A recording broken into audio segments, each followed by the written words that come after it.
Awesome. Thanks for the intro. I'm Mary Houston. I manage our developer network, which is just a fancy title to say that I'm here to help cultivate everyone else and all the cool things they're doing with our API and sharing them with others. I'm not doing anything. I'm just trying to make sure that y'all communicate with one another, help trying to solve each other's problems. Because the beauty of an API is you're here to basically hack our product, right? You're trying to do something that doesn't exist today within our product, and we want to enable you guys to do that, right? We think you guys are really cool. We know that you guys are great users of Guru, and you want to keep empowering your other colleagues to keep using it. So we want to make sure that you're able to continue building out integrations and automations through our API. So I'm so excited to see so many newbies, people that aren't really familiar with what an API is or what our API can do. So bear with me. I'm going to try to explain this in a simpler way of what an API is. I try to run this through my significant other. He kind of got it, so hopefully some people also get it as well. So what is an API? It's an application programming interface is what it stands for. And it's basically a software intermediary that just allows two different applications to speak with one another. So an example I like to use is your interaction with your Starbucks barista. You see multiple people going in line and ordering very different drinks. They want a mocha, spicy, hot something, and you go and get a vanilla latte, and it's the same thing. You get the same exact thing at the end. You're like, how did that happen? So you, as a user, go into the barista, which would be the API, right? Someone who's going to be the intermediary between you and all the ingredients that are in the back of the bar at the coffee shop. So you request what you want out of the kitchen ingredients, and you request it in a certain way, whether that be a certain language, a certain method, a certain GET request, a certain post. And then the API will take that, it will go into the database, which is the app, and pull in that request and then give you the response in the way that you requested it. So you can think of Guru's web app. That's entirely built off of an API. So we built it the way we wanted it to be represented. And you can use that same API to create different representations of your Guru knowledge the way you want to. So what does Guru's API specifically offer? So it's so exciting that one of the word bubbles was about REST protocol. So that is what we offer here at Guru. Our API is a REST API, and that's just a fancy way of saying that's the type of architecture that it's built off of and the certain method you use in requesting data. So there's SOAP APIs in the marketplace, there are webhooks, there are GraphQLs. We don't offer that here at Guru. We think a REST API is a great way to make sure you get the data that you need in the same request every time. So you put in an HTTPS GET request, a put, a post to change something, and it'll use that same format every time. So if you're ever in the room trying to talk with your engineering team or your internal teams to really explain what Guru's API offers, you can always say that, hey, Guru offers a REST API. It's in JSON data format, right? So different than another industry standard would be XML. So JSON data format is basically just the language that we're really using in the format that you get the data back in. So that's really important when speaking with your engineers to explain that's the type of format we're using. And then what type of authentication. So we use a basic authentication, which is just your username and an API token. We offer two different types of API tokens.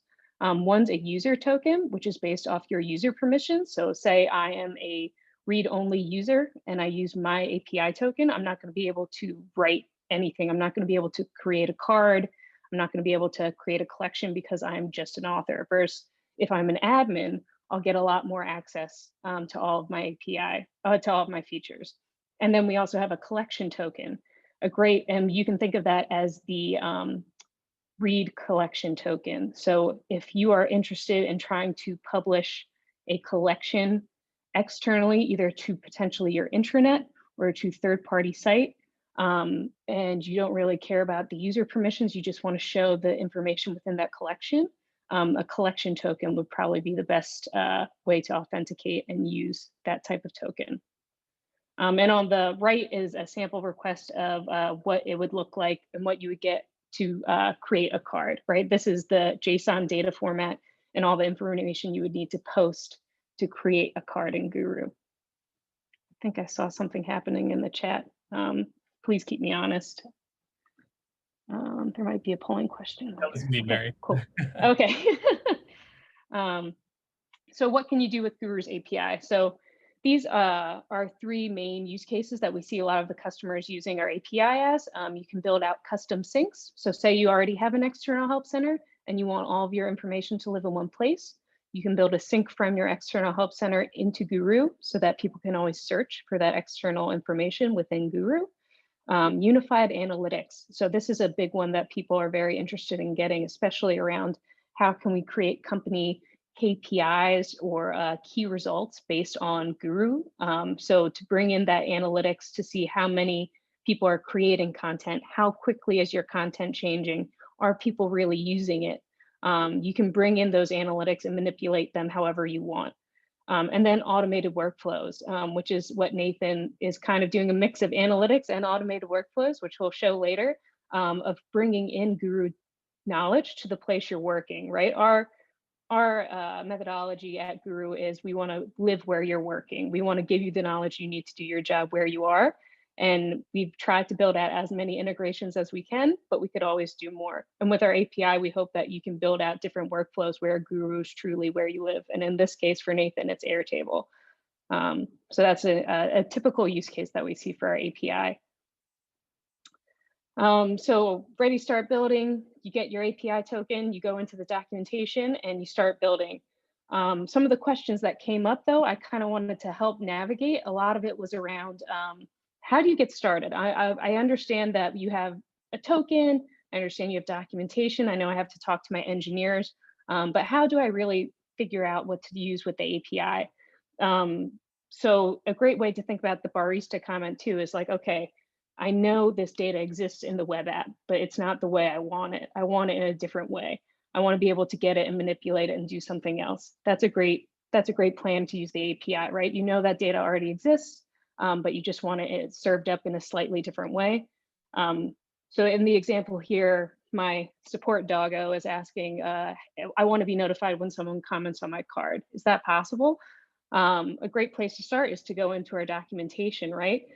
We have a huge analytics list of event types that we track, over 22 to 25 different events, and we keep growing that. One of them being card comments. So in there, you could see, okay, I could get that data, but how do I continue? What does that data really look like? As someone who's not an engineer, I kind of use two different strategies in trying to represent what the API can actually do. One of them, which I can share the link and directions of how to do this afterwards, is I use Postman, which is a great application for developers and non-developers to really get a sense of what APIs are giving you in terms of a data set. And then I create all those responses into Excels or Google Sheets to present to my internal teams and to my business champions, right? We all live in Google Sheets. And when we're looking at data, we're so used to it being in a cell format. So to really be able to see what the API offers in this kind of way really drives home to your internal teams, to yourself, to your engineers to really explain like, look, I want this card comment data in my Airtable instance. This is where you could get the data. This is the endpoint that you would use. This is what it would look like. What else would you need from me in order to accomplish this? You could also use our website directly, our developer site. We have a login button on the top right, which would log you into your Guru instance. So you wouldn't necessarily need an API token. It gives you a session token based on your login. So you can play around with endpoints without having to have an API token. And when play around, I mean, go and click the try it button. And then on the right-hand side, you would see a response of all the different data you get for that one endpoint. And this is an example that Nathan used in his really cool use case that I don't want to give too much away about what he built. But you can go and look at collection data, hit the try it button and see what kind of information you get about each collection. And in this example, you could really get a lot of information about the verification state of each collection, how many cards are in the collection, who's verifying the most within that collection. So it's a lot of great information right in that one request. And you can try to play around with it on your developer site. So those are some quick, fast ways of trying to understand what the API can do for non-developers. And I would love to pass it on to Nathan to make sure you can really see the cool stuff he's built in the same way.